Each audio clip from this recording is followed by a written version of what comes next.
Hello there. I'm going to give you a quick look around at this 2021 RAV4 Toyota PHEV petrol hybrid electric vehicle. I'll just start it up and you can have a look at the cockpit area, see all the lights coming on, and this is the RAV4 PHEV. Now, I've had this machine for 12 months.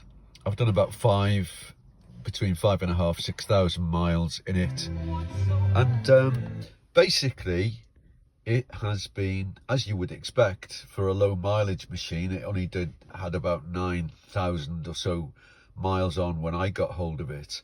It was a 3-year-old vehicle, and it's now coming up to just over 15,000 miles, but it's a very comprehensively equipped machine. Now, there are some criticisms. For example, the tailgate of the RAV4. It takes about 9 or 10 seconds to open. I'll show you in a minute. And then you've got things like this. On a fairly expensive sort of car, you've got the automatic boot release there and the fog lights, but you've got 1, 2, 3, 4 blank buttons. It just doesn't look very good. So, going over to the door handles, you've got these little rubber grips here. They look good. They do look really chunky. They feel chunky. And again, similarly, they've carried it over onto the ventilation controls. You've got these very thick, knurled rubber controls, and they are incredibly good feeling. The fit and the finish. Now, some people talk about cheap plastic, but it's not like you run your hands across it all the time. But there isn't any real cheap plastic here. I suppose you could argue that the door cards, as they call them, are relatively cheap plastic. It could be a slightly better one, but I think that's really being picky, to be perfectly honest with you.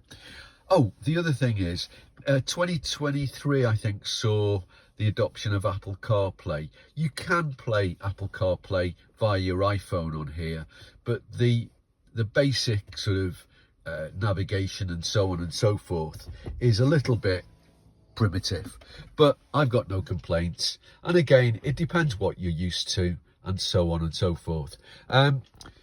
Just a little quick word on the controls up above there. You've got the SOS there. Now, that's quite a nice little feature if you get yourself into problems.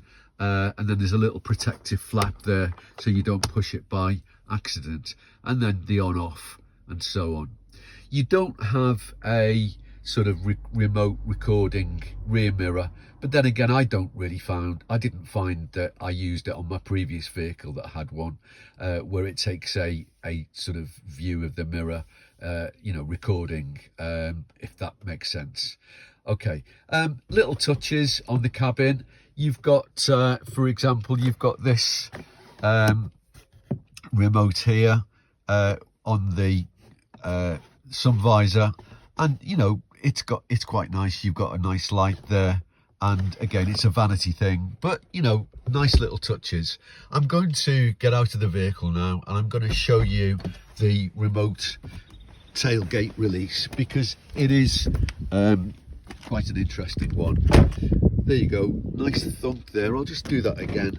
It's quite a nice thunk as it closes. So here we are. Here's the remote.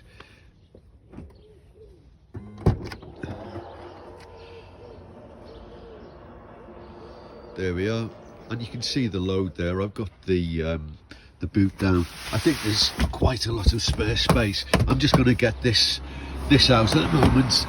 Just on one-handed, it's not too bad, and you can actually see it's quite a decent boot space here.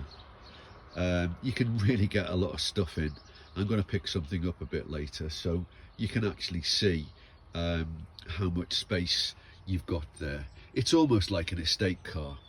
And then what I've done as well, you might be interested to know, it didn't come with a spare, but I've put the cable for the electric charge around the spare wheel there. and it didn't come with a spare wheel. I had to purchase it separately, but it fits very nicely underneath. I've got no complaints. Now I'll show you this tailgate coming down again. 1, 2, 3, 4, 5, 6, 7, 8, 9, 10. It's about 10 seconds to come all the way down. Just taking you around the vehicle, you've got the filler for the electric here, and again, some people unkindly call this a wind flap. It's not a great design by Toyota, but it works, and it does the job. So at the end of the day, I'm not complaining. But again, it's a little bit flimsy, as you can see. But that's the electric filler cap. It's got alloy. This particular one's, well, they all have alloys. This particular one's got this style of alloy. This one was late 2021, but they do change them for different ones. So just having a quick look around at the vehicle. They say beauty is in the eye of the beholder. You've got a little logo there, plug-in hybrid. I think slightly different as well is the Toyota logo. You can see that sort of blue colour. And again, I quite like the off-road vibe. You know, it's quite a nice vibe as far as I'm concerned. It's almost 4x4. It does have a trail mode as well.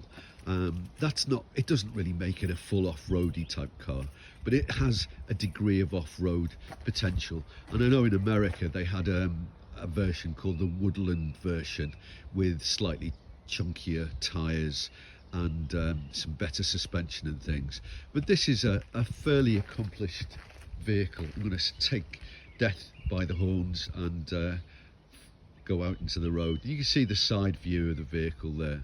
So altogether, I would say, you know, a very accomplished little vehicle. It's not so little really. I mean, the Yanks call it a compact SUV. I would call it, for British roads, you know, quite a decent sized one.